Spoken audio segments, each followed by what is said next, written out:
Everybody, welcome back to Wiki Good Sports. This is At the Buzzer, and we're joined as always by Jack Tiernan. Jack, the series is tied 2-2. How you doing? I'm feeling probably about as good as Al's feeling right now, Mm, from a mental sense. Maybe not physical, but definitely mentally. probably feeling a little better than A little him. sore. Very Yeah. physical game yesterday, but yeah, where do we even start with this? So, the Celtics, they won. What was it, 116-108? Took a game away from the Bucks in their home stadium. It would have been really bad had they lost because not many teams can come out of a 3-1, 2-2. We got a chance. We get home court. Where would you like to start with this? I don't know, man. I think we'd be remiss to not recognize the contributions of what Al and honestly, quietly, Jason Tatum did. Um, Mm, Tatum still put up 30 points, 13 rebounds, which is by no means pedestrian. Um, and then Al put up his playoff high, which is insane. Uh, so those guys carried us to. They really took over in the fourth quarter. Jason Tatum scored 10 straight points, and Al put up obviously the dunk on Giannis 16. and some other Yeah. things. 16, yeah. 16 points in the fourth quarter for Al Horford. What? That's That's like insane. that's like above his season high. Like that's like for a game, not just the Right. fourth quarter. That's Yeah. insane.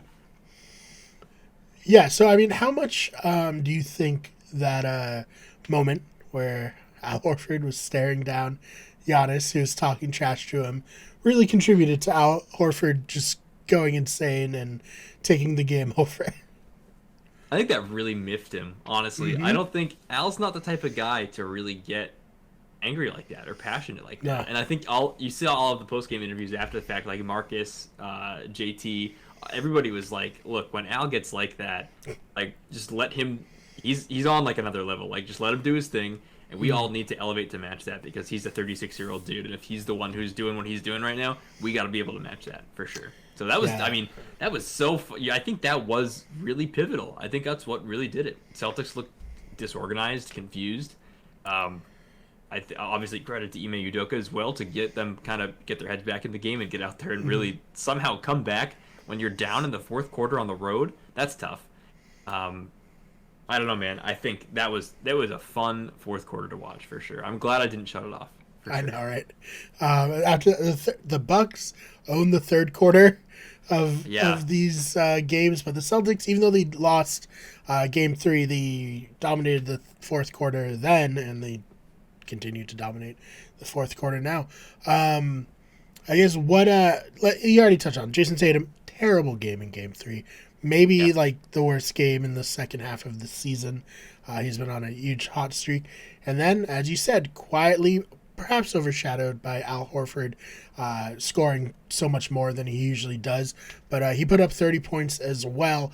What did you see from Tatum, and how did he adjust from that just really, really bad game three?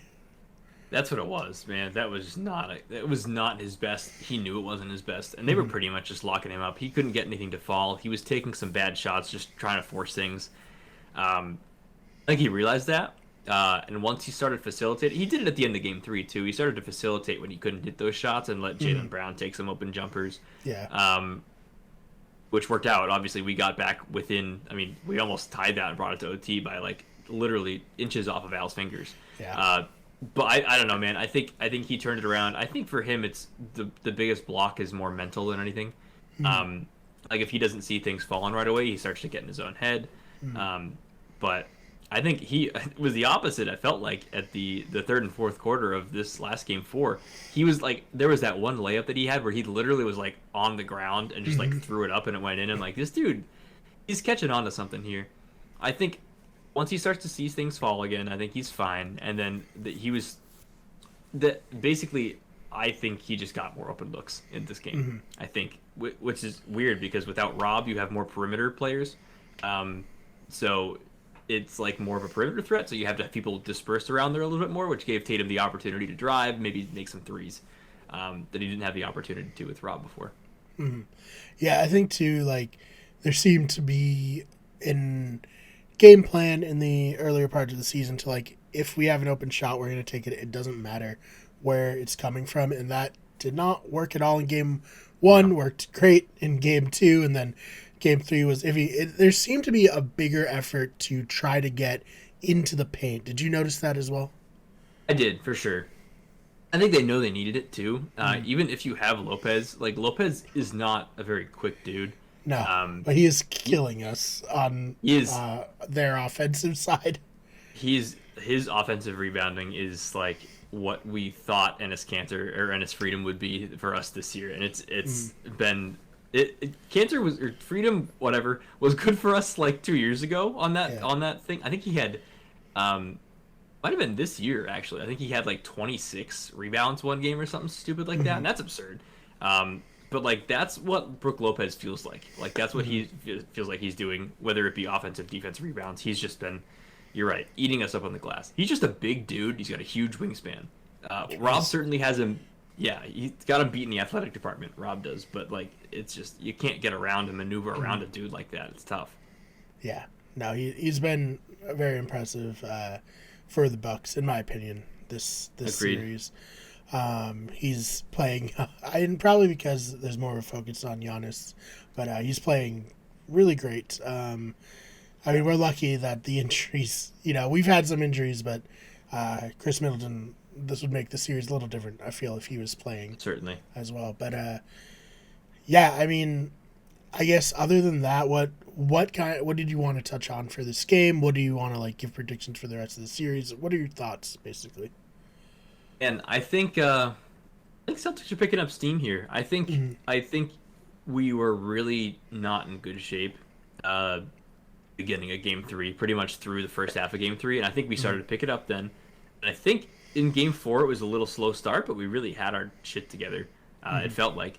So I think coming back to Boston, we're in a better environment. I think it's probably going to be Celtics in 6. That's if I feel good about that.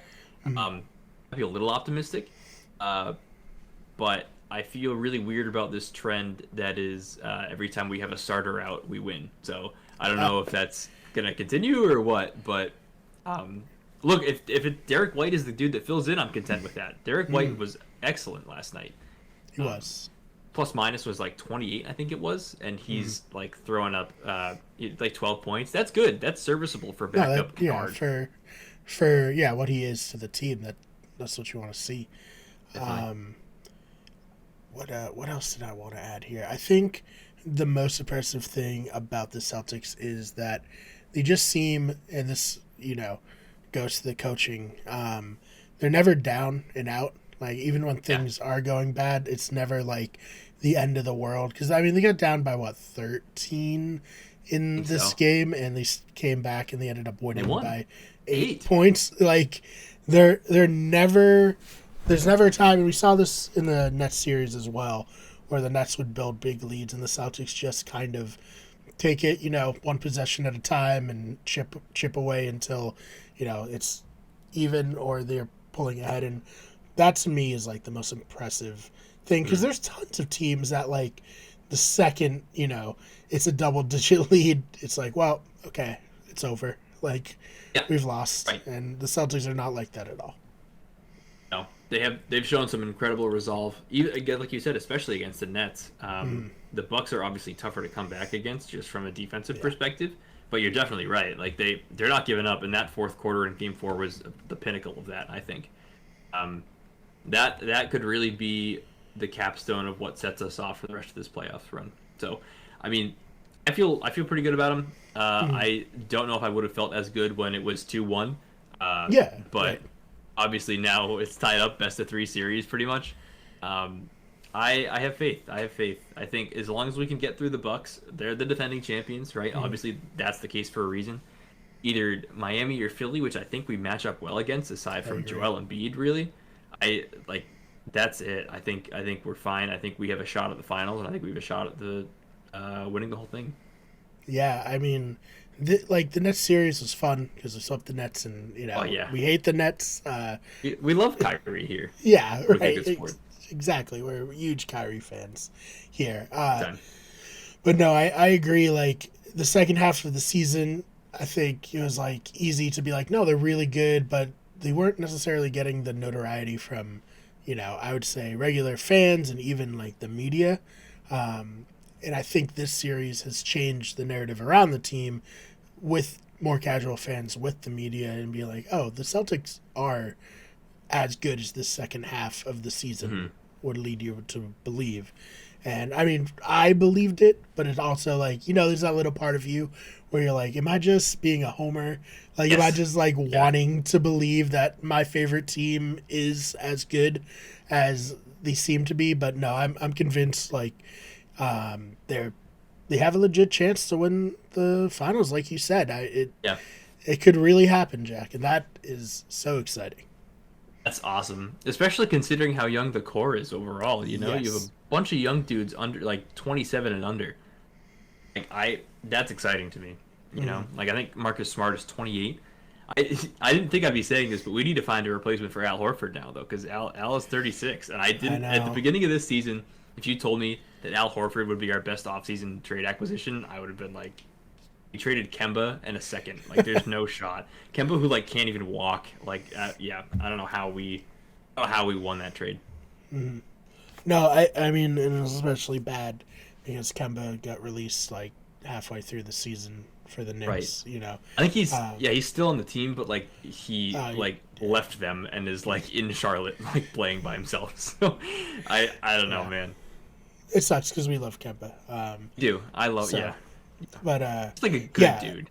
Yeah, exactly. And UConn, he was great. My dad's from Connecticut, so I root for UConn with him. But yeah, no, I mean, Al Horford, he has been so important to this team. And then last night, like, I don't think anyone expected that from him at that age. And it's exciting. It's an exciting future for the Celtics.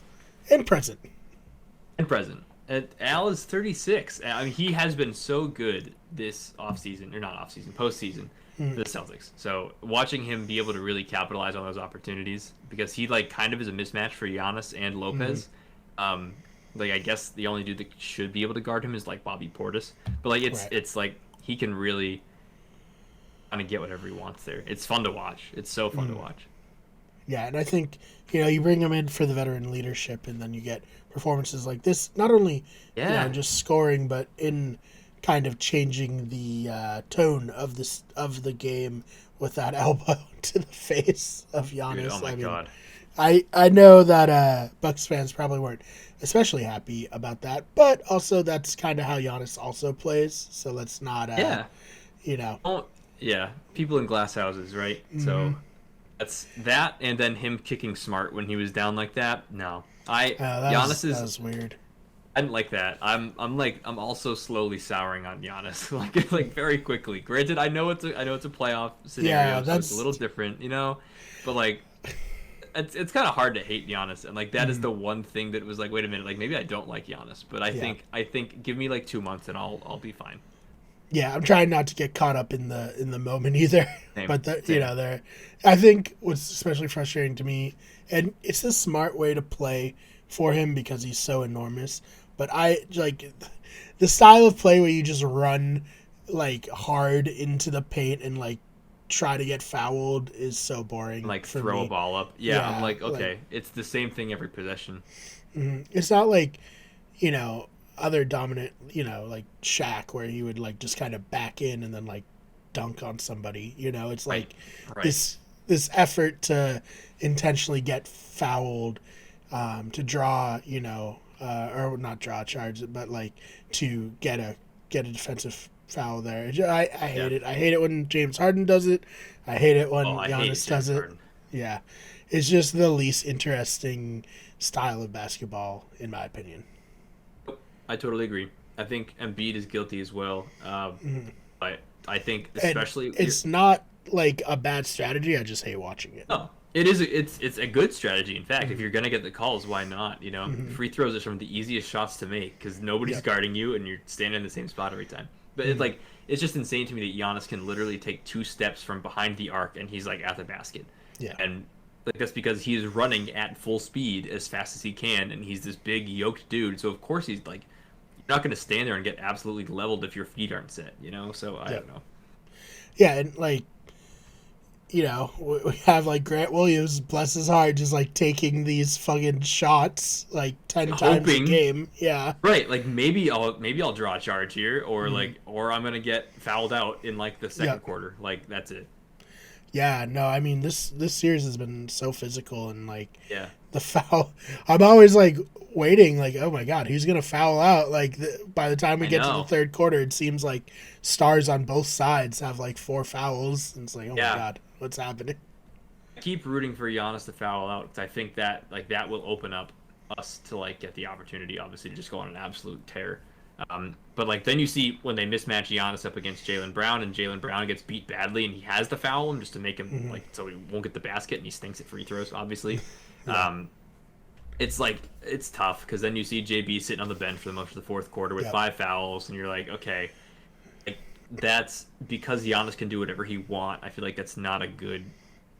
I don't know. I don't think it's a good precedent that the NBA is setting with letting him like essentially get jacked and then sprint into the paint every game and you're fine. I don't love that either.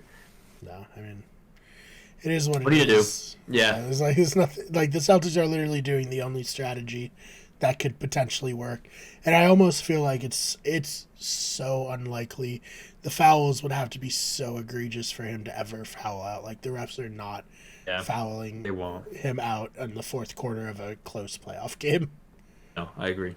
Yeah, I agree totally, which is unfortunate, but you're right. yeah. I mean, yeah, not for charges, anyways. Maybe if he gets Not for some, charges. yeah, defensive fouls, but yeah, they're not. They're the outrage that would be on Twitter and just on social media and on all the like the reaction shows would be too much. I think for the NBA. I think you're probably do right. that. I was satisfied with Stan Van Gundy saying like those are not like that's an offensive foul. Like that's an offensive foul. Like every time during the game last night that Giannis would like slap somebody in the face, I'm like, you know what? Like thank you, Stan. I appreciate you like for once siding with the Boston fans against Giannis because nobody ever wants to. So it was that was refreshing, especially from Stan Van Gundy. Yeah. So I mean, is there anything else you want to touch on? I think we pretty fully covered it. We're at like 17 so minutes too. now. All right. We're rolling. We're good. Other than that, where can they find you online? Best place to find me is on Twitter, and that's @Jack_Tiernan. Follow me there for all of my NBA stuff. I'm certainly tweeting through the games, especially the Celtics games. Yes. You can. Oh, do you want to plug your Instagram as well? Oh yeah, we'll plug the disc golf. You can also follow @JackDiscGolfs on Instagram. Competing in tournaments, lots of disc golf content. Hopefully back in Massachusetts, and Brian and I will go out on the course and give it a That'll go. be fun. That'll be a For good sure. time. It'll be a slow round for you, I'm sure, because I'm gonna be losing the frisbees disc. into the woods. Yeah, it's gonna be real bad, but it'll be It's fun. gonna be a really long video, Yeah, so exactly. prepare yourselves. Oh man! All right, you can follow me on Twitter @theFakeBMar. This BMARR channel is on Twitter @WeGoodSport. WG Everything on Twitch @twitch.tv/WeGoodEverything, and on TikTok search Weird Sports, search Wicked Good Everything. Jack, thank you so much for your time, Thanks for having me, Brian. and we'll see you in the next one.